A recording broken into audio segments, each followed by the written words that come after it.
ہے جس میں اللہ پاک کی ذات بابرکات نے قوم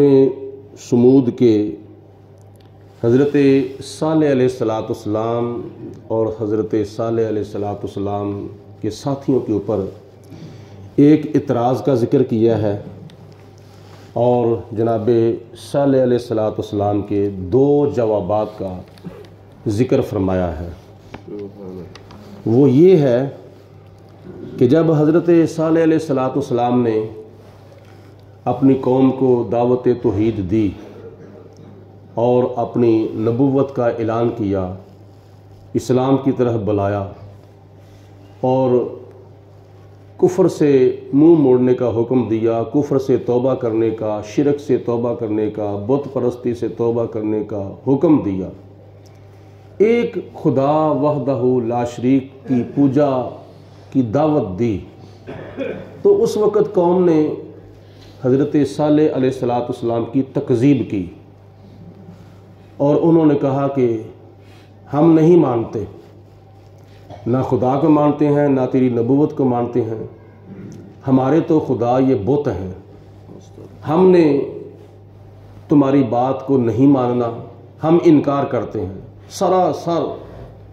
انہوں نے حضرت صالح علیہ السلام کی دعوت کا انکار کر دیا۔ جب انہوں نے انکار کیا اور جناب صالح علیہ السلام کی تکذیب کی تو پھر اللہ پاک کی ذات بابرکات نے ان کے اوپر قحط نازل کر دیا، بارشیں رک گئیں اور فصلیں برباد ہو گئیں۔ جب بارش نہیں آئے گی تو فصلیں برباد ہوں گی، جب دھوپ نہیں لگے گی تو فصلیں برباد ہوں گی، کیونکہ بارش کا تعلق بھی فصلوں کے ساتھ بڑا گہرا ہے اور دھوپ کا تعلق بھی ہے، اور اس طرح کا معاملہ جو تھا وہ کافی دیر تک چلتا رہا، حتیٰ کہ ان کے پاس جو اناج تھا وہ بھی ختم ہو گیا، تو قحط پڑ گیا، بھوکے مرنے لگے۔ تو انہوں نے اعتراض کیا، قالوا اطیرنا بک وبمن معک،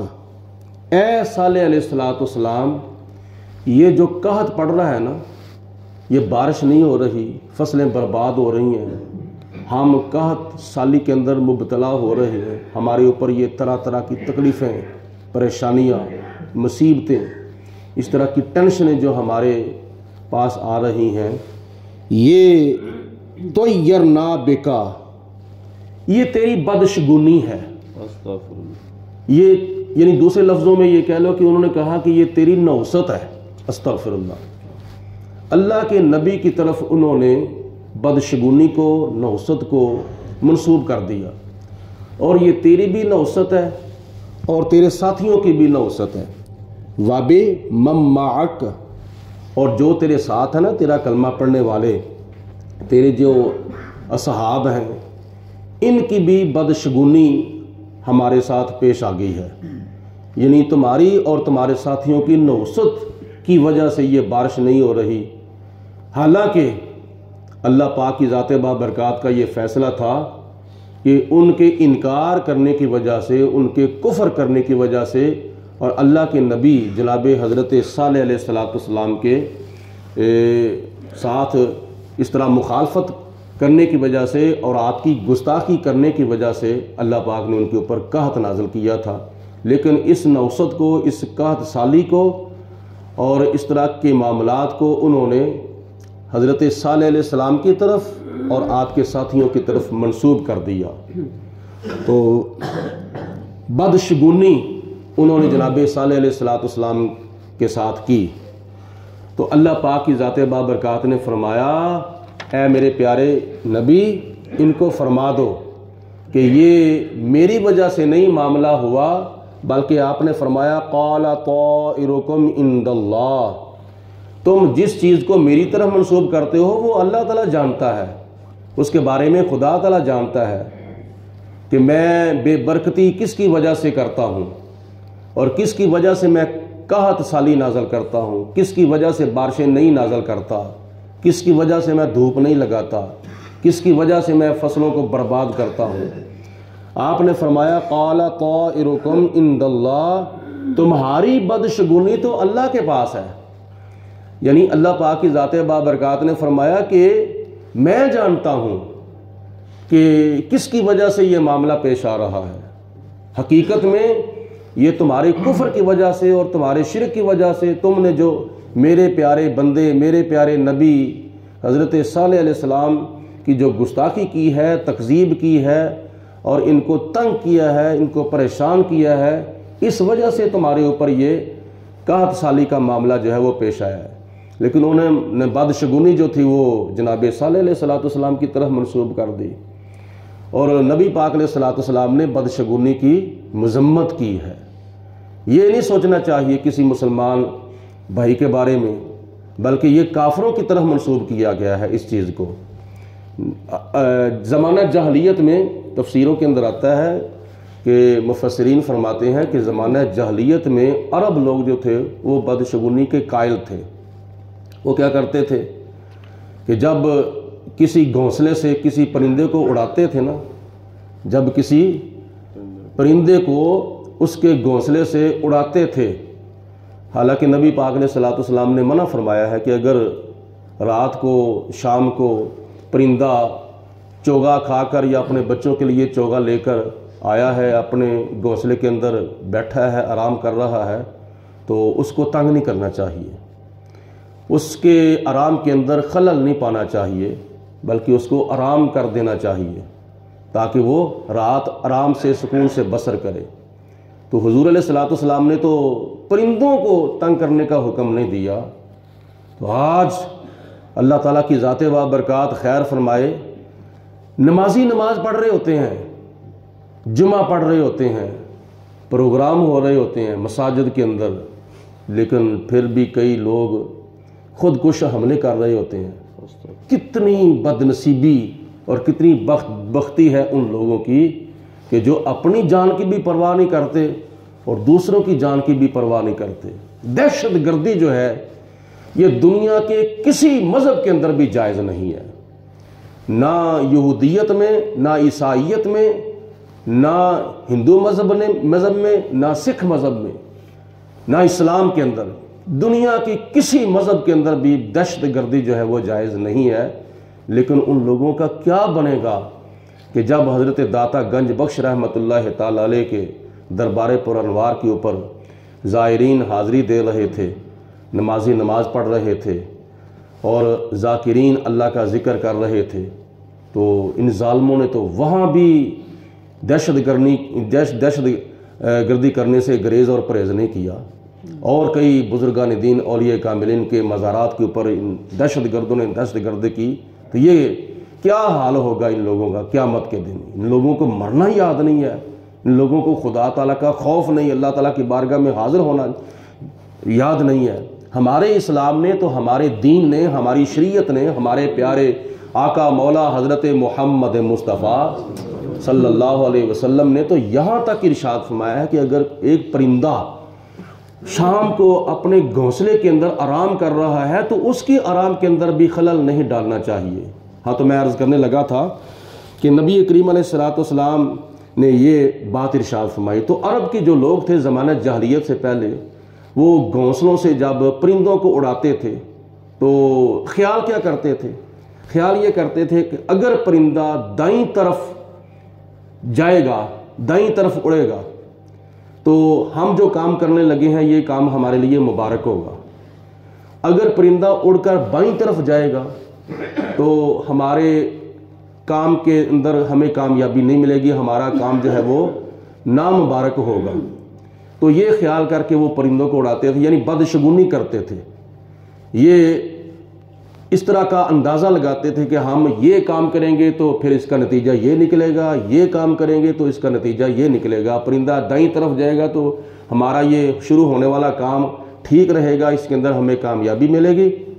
مطلب کہ کوئی کاروبار کرتا تھا، کوئی اس طرح کے معاملات کرتا تھا، تو وہ عرب کے جو لوگ تھے وہ یہ سمجھتے تھے کہ یہ دائیں طرف اگر پرندہ جائے گا تو ہمیں کاروبار کے اندر برکت بھی ملے گی، اضافہ بھی ملے گا اور کامیابی بھی ملے گی۔ اگر یہ پرندہ بائیں طرف جائے گا تو ہمیں کام کے اندر کامیابی نہیں ملے گی، برکت نہیں ہوگی، اور ہم ناکام ہو جائیں گے، تو نبی کریم علیہ السلام نے اس طرح کے معاملات سے منع فرمایا ہے۔ توکل اللہ پاک کی ذات بابرکات کے اوپر ہونا چاہیے۔ تو اس لیے اللہ پاک کی ذات بابرکات نے ارشاد فرمایا کہ جناب صالح علیہ السلام کا کیا جواب تھا؟ قال طائرکم عند اللہ۔ او قوم سمود والو، تمہیں نہیں پتا کہ تمہاری نحوست کی وجہ سے یہ معاملات جو ہیں وہ پیش آئے ہیں۔ دوسرا جواب آپ نے یہ ارشاد فرمایا، بل انتم قوم تفتنون، بلکہ تم وہ قوم ہو جو فتنے کے اندر مبتلا کیے گئے ہو۔ فتنے کا ایک مطلب یہ بھی ہے کہ تم دنیا کے اندر اس مصیبت کے اندر اور اس پریشانی کے اندر اور اس آزمائش کے اندر مبتلا کیے گئے ہو، اور اس کا ایک مطلب یہ بھی ہے کہ قیامت کے دن تمہارے کفر کی وجہ سے، تمہاری شرک کی وجہ سے تمہیں عذاب کے اندر مبتلا کیا جائے گا، تمہیں دائمی عذاب ملے گا جہنم کے اندر، تمہیں ہمیشہ کے لیے ہم فیہا خالدون، ہمیشہ کے لیے تمہیں جہنم کے اندر رکھا جائے گا۔ تو اللہ پاک کی ذات بابرکات نے ہمیں کیا تعلیم دی ہے، وہ یہ ہے کہ اللہ کے نبی دنیا کے اندر تشریف لاتے رہے اور ان سے سبق سیکھو کہ وہ دعوت حق دیتے رہے، اور جنہوں نے ان کا کلمہ پڑھا ان کے سامنے سر تسلیم خم کر لیا اور ان کی باتوں کو مان لیا، دل کی گہرائیوں سے مانا، خدا کی ذات بابرکات نے ان کو آخرت میں کیا انعام عطا فرمانا ہے؟ جنت کی شکل میں اللہ پاک ان کو اپنا دیدار کرائے گا، اور خدا تعالی نبی کریم علیہ السلام کے توسل سے ان کو قیامت کے دن کامیابی عطا فرمائے گا، بے شمار نعمتوں سے سرفراز فرمائے گا۔ جبکہ دنیا کے اندر اتنی نعمتیں ہیں، اتنی نعمتیں ہیں کہ اتنے ہمارے جسموں کے اوپر بال نہیں ہیں جتنی نعمتیں اللہ پاک نے ہمیں دنیا کے اندر عطا فرمائی ہیں۔ ایک نعمت کے اندر کئی نعمتیں پوشیدہ ہیں، مخفی ہیں۔ تو آخرت کی جو نعمتیں ہیں، جنت کی جو نعمتیں ہیں، وہ تو دنیا کی نعمتوں سے کئی درجے جو ہے وہ زیادہ ہیں، ان کا تو اندازہ ہی نہیں کیا جا سکتا۔ ابھی یہ دیکھو نا، ہمارے جسم کے اوپر جو بال ہیں، کسی ماں نے ابھی ایسا آلہ نہیں نکالا جو ہماری داڑھی کے بال بھی گن سکے، ہمارے سر کے بال بھی گن سکے، ہمارے جسم کے بال بھی گن سکے۔ تو دنیا کے اندر تو خدا تعالیٰ نے ہمیں ان بالوں سے بھی زیادہ نعمتیں عطا فرمائی ہیں۔ تو پھر بھی خدا تعالیٰ نے فرمایا قل متاع الدنیا قلیل، اے میرے محبوب ان کو کہہ دو کہ دنیا بہت ہی تھوڑی ہے، یعنی آخرت کی جو نعمتیں ہیں وہ دنیا کی نعمتوں سے کئی درجے زیادہ ہیں۔ تو آخرت کی نعمتوں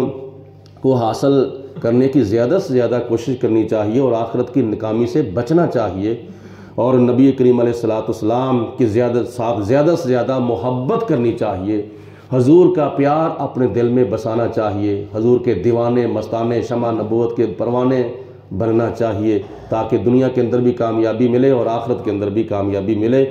دو جہانوں میں تمہیں مقصود گر آرام ہے، اس کا دامن تھام لو جس کا محمد نام ہے۔ وآخر دعوانا ان الحمدللہ رب العالمین، والصلاة والسلام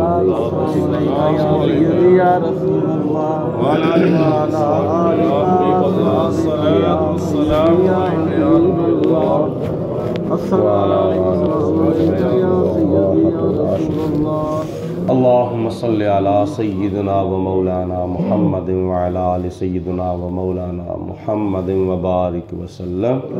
اللہم ربنا انزل علینا مائدة من السماء تکون لنا